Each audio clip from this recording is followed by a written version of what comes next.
వృషభం వారికి గనక చూసుకున్నట్లయితే మీ యొక్క రాస్యాధిపతి సప్తమ స్థానంలో ఉన్నాడు కాబట్టి వివాహ సంబంధించిన ప్రయత్నాలు చేయడానికి చాలా బాగుంటుంది.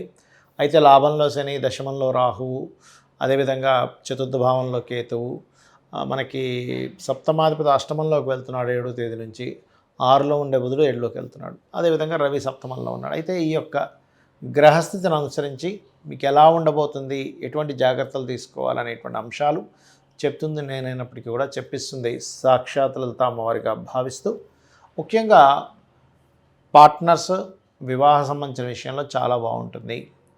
రుణాలు లభిస్తాయి, అది కూడా ఫస్ట్ వీక్లో.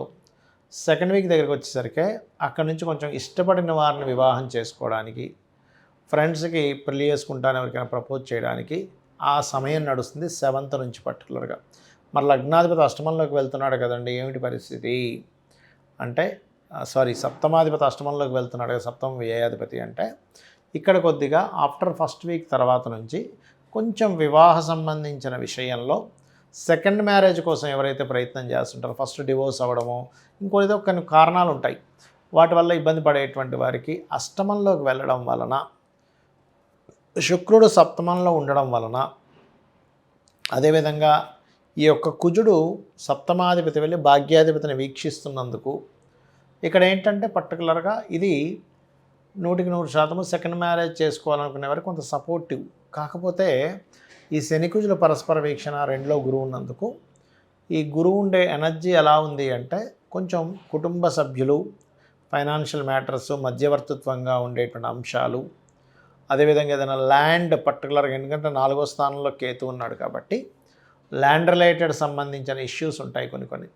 అంటే ఒక స్థలం కానీ, గృహం కానీ, వాహనం కానీ, లేకపోతే ఏదైనా ఒక మిషనరీస్ లాంటివి కానీ కొనుగోలు చేసేటువంటి విషయాలలో కాస్త జాగ్రత్తగా ఉండండి, గుర్తుపెట్టుకోండి.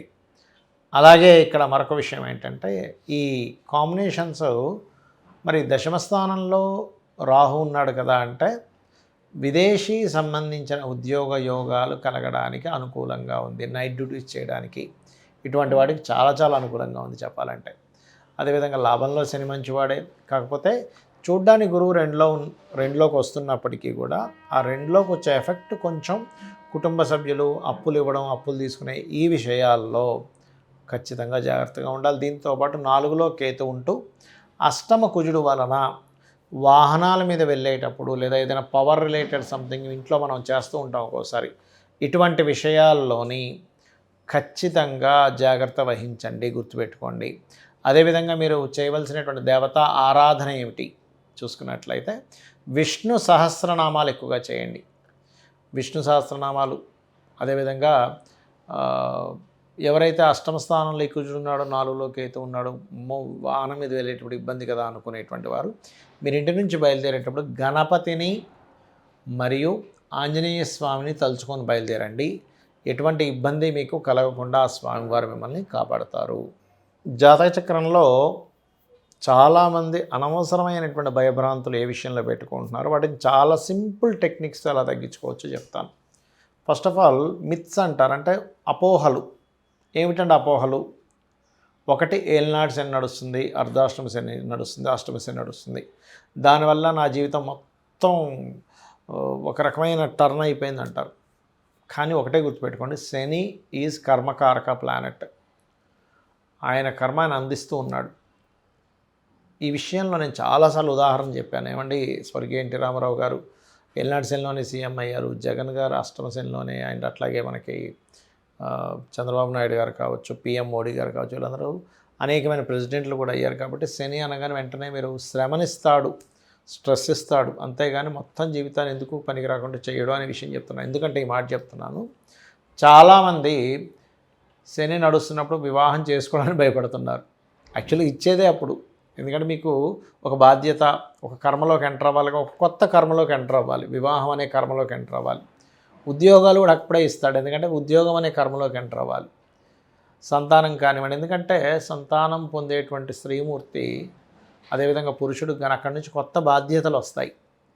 కాబట్టి దయచేసి ఏలినాటి శని ఉంది కదా అనే భయం కాకుండా ఓం అనాకలిత సాదృశ్య చుబుక శ్రీ విరాజితాయ నమః చేసుకోండి. అలా కాకుండా ఒక్కొక్కరికి ఒక్కో రకమైనటువంటి ఇబ్బందులు పడుతూ ఉంటారు. ఎలాగా ఉద్యోగం రావట్లేదు, అప్పుడు మీరు ఏం చేస్తారంటే మీ దశమ స్థానం ఎలా ఉందో చూడండి. మీ 10th లార్డ్ అంటారు.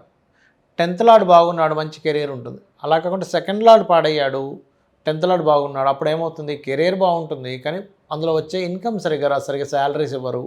ఉద్యోగం ఉందండి కానీ శాలరీ రావట్లేదంట. అప్పుడు సెకండ్ లార్డ్కి సంబంధించిన రెమెడీ చేసుకోవాలి. అంటే ఏమిటి, లలితా సహస్రనామాల్లో ఓం సంపత్కరీ సమారూఢ సింధుర వ్రజ సేవితాయే నమః అని చేసుకోండి. లేదండి జాబే రావట్లేదు అని అనుకున్నప్పుడు ఓం మాణిక్య మకుటాకార జానుద్వయ విరాజితాయ నమః. అదేవిధంగా మరి కొంతమందికి సప్తమ స్థానాధిపతి పాడవుతాడు, అంటే వివాహానికి కారకుడు.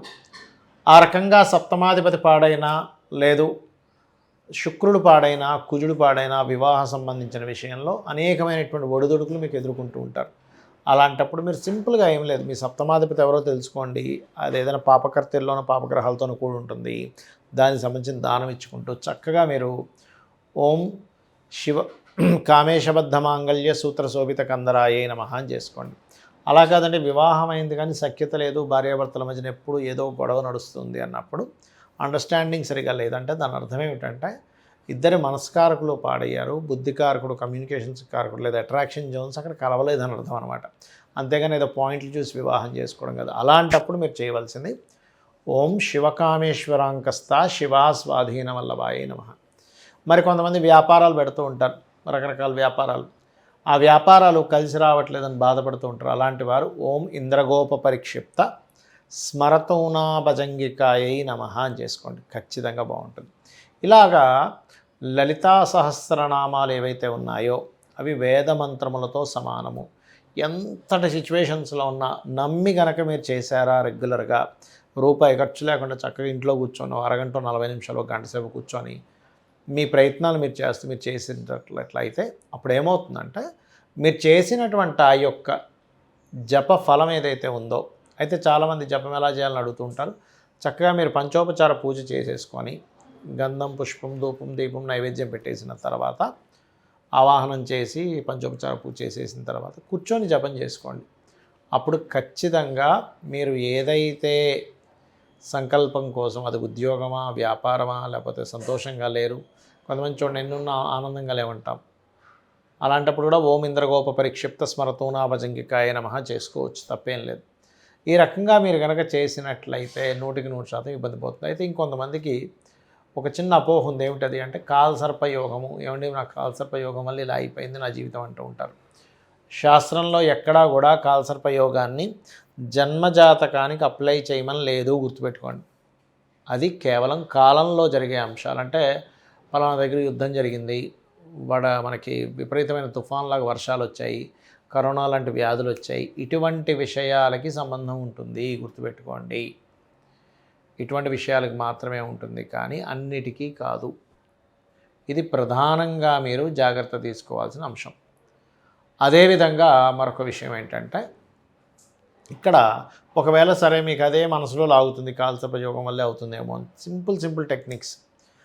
నవగ్రహాల్లో రాహుకేతువుల దగ్గర దీపారాధన చేయండి, పాయింట్ నెంబర్ 1. రెండవది, మీకు రావి చెట్టు ఉంటుంది మనకి టెంపుల్స్లో, ఆ రావి చెట్టు దగ్గరికి వెళ్ళి అక్కడ మీరు ప్రదక్షిణం చేసి వాటి మీద సర్ప ప్రతిష్ఠ చేసినవి ఉంటాయి, వాటి మీద పసుపు కుంకుమ గంధం కలిపిన వాటర్ పట్టుకొని ప్రదక్షిణం చేసి వాటి మీద వెయ్యండి. 5 చేయొచ్చు, 3 చేయొచ్చు, 5 చేయొచ్చు, 9 చేయొచ్చు, 11 ప్రదక్షిణాలు కూడా చేయొచ్చు, లేదంటే 21, 41 కూడా చేయొచ్చు ప్రదక్షిణ. ఇన్నే చేయాలని భయపడకండి. అలాగే మీకు మరీ ఎక్కువగా లేదు, కొంతమందికి ఎంత చెప్పినా కూడా వాళ్ళకి మైండ్లో ఉండిపోతుంది, లేదండి నా కాలసర్పయోగం వల్లే నాకేం కలిసి రావట్లేదు అంటారు. అలాంటప్పుడు ఇంకా బెస్ట్ రెమెడీ కాళహస్తికి వెళ్ళిపోండి. కాళహస్తికి వెళ్ళి రాహుకేతువులతో పాటు అక్కడ ఈశ్వరుడు ఉన్నాడనే విషయం మర్చిపోకండి. ఆ పరమేశ్వరుడి యొక్క అనుగ్రహంతో మన దోషాలు పోతూ ఉంటాయి, రాహుకేతువులతో పాటు గుర్తుపెట్టుకోండి.